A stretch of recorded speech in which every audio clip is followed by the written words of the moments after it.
Traditional Muay Thai, also known as Muay Boran, is quite different from modern Muay Thai. Muay Boran was originally used on the battlefield, and although it involves hand-to-hand combat, it was extremely effective and very dangerous. So, what makes Muay Boran effective and more dangerous than Muay Thai? As we know in Muay Thai, fighters take a smaller stance to hit their opponents quickly. But in Muay Boran, a wider stance is used to help protect against attacks to vital organs. When it comes to striking, both Muay Thai and Muay Boran use elbows, knees, punches, and kicks. However, Muay Boran includes a technique known as the chopping strike, which allows you to target the side of an opponent's neck to knock them out, a move that isn't found in modern Muay Thai. There are also many striking techniques in Muay Boran, which we'll explore further in this video. Learning any martial art, whether Muay Thai or Muay Boran, can help protect you in a street fight, as long as you apply the techniques correctly. However, Muay Boran has some particularly deadly moves that make it even more intense than Muay Thai. In a street fight, it's crucial to strike quickly, not giving your opponent time to react. Of course,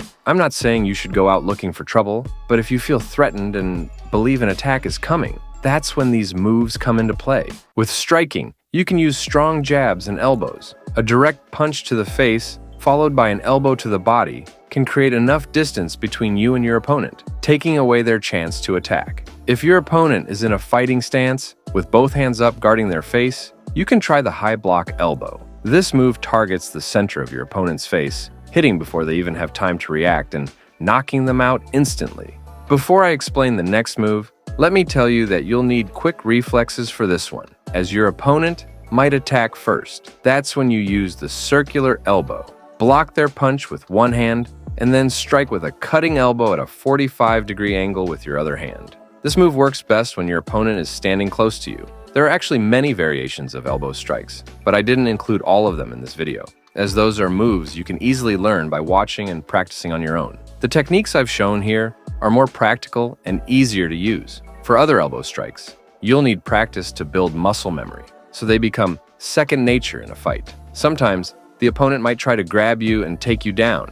That's when you can use a counter knee, striking them in the stomach or solar plexus, and then finish with an elbow strike. Another option is to close in on your opponent before they can attack. Grab both of their arms and go for a knee strike. Strikes like these can be a nightmare for BJJ practitioners. Earlier, I explained how to block an opponent's punch. Now, if your opponent tries to throw a right hook, instead of using an elbow, you can counter with a straight knee strike. I wouldn't say this move is necessarily more effective than an elbow, but a direct knee strike to the stomach can definitely cause heavy damage to your opponent. You've countered your opponent's hook, but what if they throw a straight punch? For that, there's another technique, the pulling knee. With this move, you dodge their jab, grab their arms with both hands, pull them forward, and deliver a powerful knee strike. You'll rarely see moves like these in tournaments, since both fighters wear gloves, which makes it nearly impossible to perform techniques like this. So yes, this is a perfect and practical move for street fights. By the way, Muay Boran has tons of chokes and finishing moves, but we're not covering those in this video. You can check them out later on the Muay Boran Academy channel. Most of those moves aren't really beginner-friendly anyway, but if you've already been practicing Muay Thai, you might not find Muay Boran techniques too complicated. We've seen how effective Muay Boran is in street fights, but why isn't it more popular? Well, there are 4 main reasons for that. First, when Muay Boran was adapted into a sport, a lot of rules were added to make it more focused on scoring points during a fight, rather than injuring your opponent. That's why, in the early 20th century, it was renamed Muay Thai, which means Thai boxing. Second, legal implications. Because of Muay Boran's dangerous moves, people stopped using it to avoid conflicts, and over time, most of it was forgotten. Third, these days, most people train to stay fit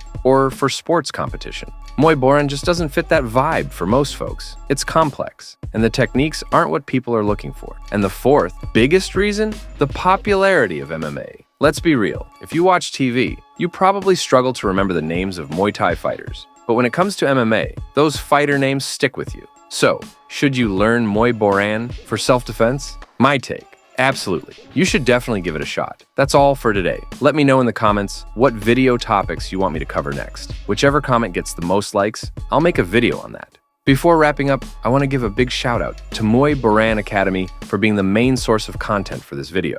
Once you're done watching, make sure to check out their channel. I've included the link in the description.